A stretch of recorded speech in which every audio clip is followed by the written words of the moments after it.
Hello, എല്ലാവർക്കും പുതിയ വീഡിയോയിലേക്ക് സ്വാഗതം. അപ്പോൾ ഇന്നൊരു സ്റ്റീം ചിക്കൻ്റെ റെസിപ്പിയാണ്. ഇത് വളരെ ഹെൽത്തിയാണ്. അപ്പോൾ നമുക്കത് എങ്ങനെയാണെന്ന് നോക്കാം. അപ്പോൾ ഇതിനായിട്ട് ഞാൻ ചിക്കൻ്റെ ബ്രസ്റ്റ് പീസസാണ് എടുത്തേക്കുന്നത്. അത് നന്നായിട്ട് കഴുകി വരഞ്ഞു വെച്ചേക്കുവാണ്. അപ്പോൾ ഇത് നമുക്കിനി മാരിനേറ്റ് ചെയ്ത് വെക്കണം. അതിനായിട്ട് നമുക്ക് മസാല എല്ലാം കൂടെ ഒന്ന് മിക്സ് ചെയ്തെടുക്കാം. നമുക്ക് ജിഞ്ചർ ഗാർലിക് പേസ്റ്റ് ഇട്ട് കൊടുക്കാം. അതൊരു വലിയ സ്പൂൺ മതിയാവും. അടുത്തായിട്ട് നമുക്ക് ഒരു 1/2 ടീസ്പൂൺ മഞ്ഞൾപ്പൊടി ചേർത്ത് കൊടുക്കാം.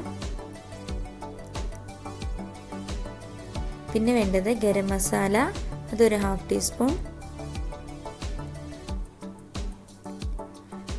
കുരുമുളക് പൊടി 1 ടീസ്പൂൺ. മുളക് പൊടി 1 ടീസ്പൂൺ.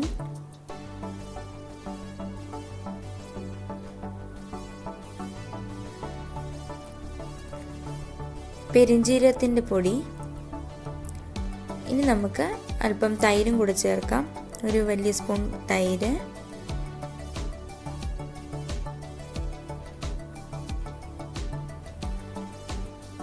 പിന്നെ ഒരല്പം സോയാ സോസും അതിനോടൊപ്പം തന്നെ ടൊമാറ്റോ കെച്ചപ്പും അല്പം ആഡ് ചെയ്ത് കൊടുക്കാം.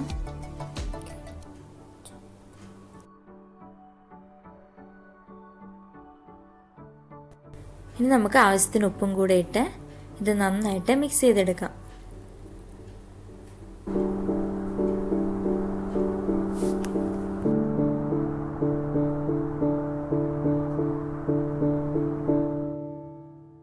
അപ്പോൾ ചിക്കൻ മാരിനേറ്റ് ചെയ്യാനുള്ള മസാല ഇവിടെ റെഡി ആയി കഴിഞ്ഞു. ഇനി നമുക്ക് ഓരോ പീസസിലേക്കും മസാല തേച്ച് കൊടുക്കാം.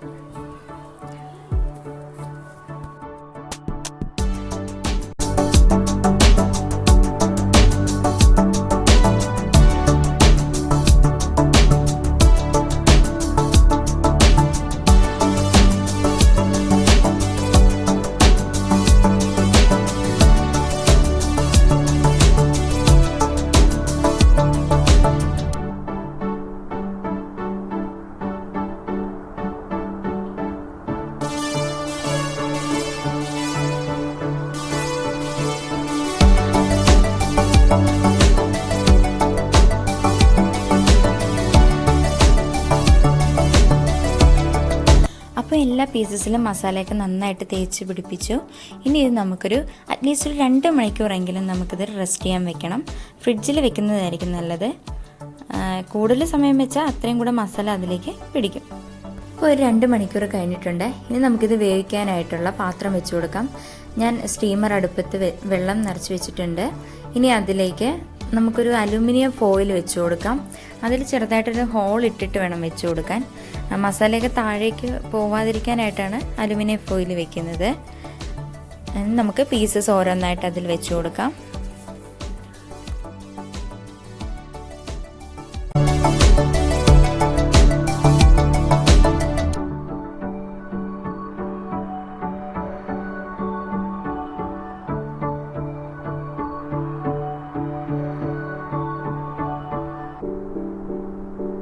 നമുക്ക് അതൊന്ന് കവർ ചെയ്ത് വെക്കാം. അലുമിനിയം ഫോയിൽ കൊണ്ട് തന്നെ അതൊന്ന് കവർ ചെയ്ത് വെക്കുന്നത് നല്ലതായിരിക്കും. അപ്പോൾ ആവി പുറത്തേക്ക് ഒട്ടും പോവാതെ കിട്ടും.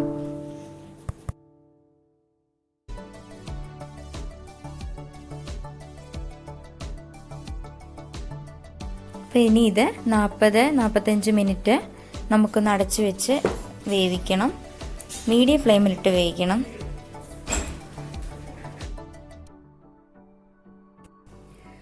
അപ്പോൾ 45 മിനിറ്റ് കഴിഞ്ഞ് ഞാൻ നോക്കിയപ്പോൾ ചിക്കനൊക്കെ നന്നായിട്ട് വെന്തിട്ടുണ്ട്. കണ്ടോ, നന്നായിട്ട് വെന്ത് കിട്ടിയിട്ടുണ്ട്. കുക്കിംഗ് ടൈം ഇത്തിരി കൂടുതലാണ് ഇതിന്. അപ്പോൾ ഇനി നമുക്ക് ചെയ്യാനുള്ളത് ഈ മസാലയുടെയൊക്കെ ഒരു പച്ചമണം മാറുന്നതിനായിട്ട് അല്പം ഓയിലൊഴിച്ച് ഒന്ന് മറിച്ചും തിരിച്ചുമൊക്കെ ഇട്ട് കൊടുക്കാം.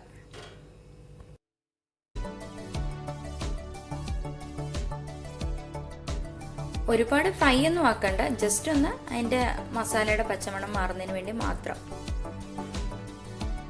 ഞാനൊരു 1 സ്പൂൺ എണ്ണ ഒഴിച്ചു കൊടുത്തിട്ടുണ്ട്. എണ്ണയൊക്കെ ചൂടായി. ഇനി അതിലേക്ക് സ്റ്റീം ചെയ്ത് വെച്ചേക്കുന്ന ചിക്കൻ നമുക്ക് ഇട്ട് കൊടുക്കാം.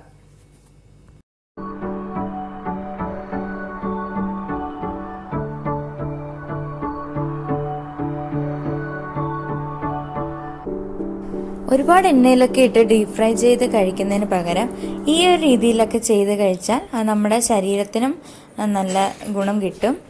അപ്പോൾ എല്ലാവരും ഇത് ട്രൈ ചെയ്ത് നോക്കണം. അപ്പോൾ ഒരു സൈഡ് ആയിട്ടുണ്ട്, ഞാൻ ഇനി അത് മറിച്ചിട്ട് കൊടുക്കുവാണ്.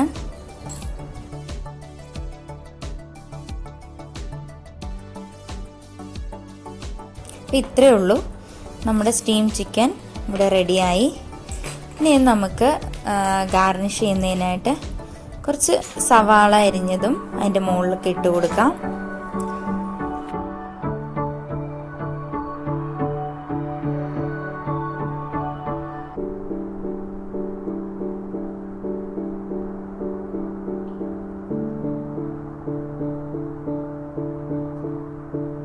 നമുക്കതിന് മുകളിലേക്ക് അല്പം നാരങ്ങ നീരും കൂടെ ഒഴിച്ചു കൊടുക്കാം.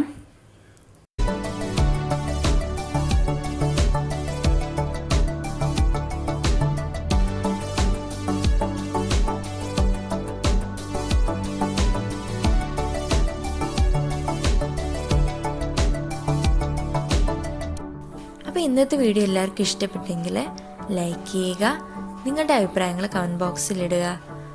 ഇതുവരെ എൻ്റെ ചാനൽ സബ്സ്ക്രൈബ് ചെയ്യാത്തവരാണെങ്കിൽ ഒന്ന് സബ്സ്ക്രൈബ് ചെയ്തേക്കണേ. അതിനടുത്തുള്ള കുഞ്ഞു ബെൽ ബട്ടൺ കൂടെ പ്രസ് ചെയ്താൽ ഞാൻ ഇടുന്ന എല്ലാ വീഡിയോസിൻ്റെയും നോട്ടിഫിക്കേഷൻസ് നിങ്ങൾക്ക് ലഭിക്കുന്നതായിരിക്കും. അപ്പോൾ അടുത്ത വീഡിയോയുമായി കാണാം. Bye. Thank you for watching.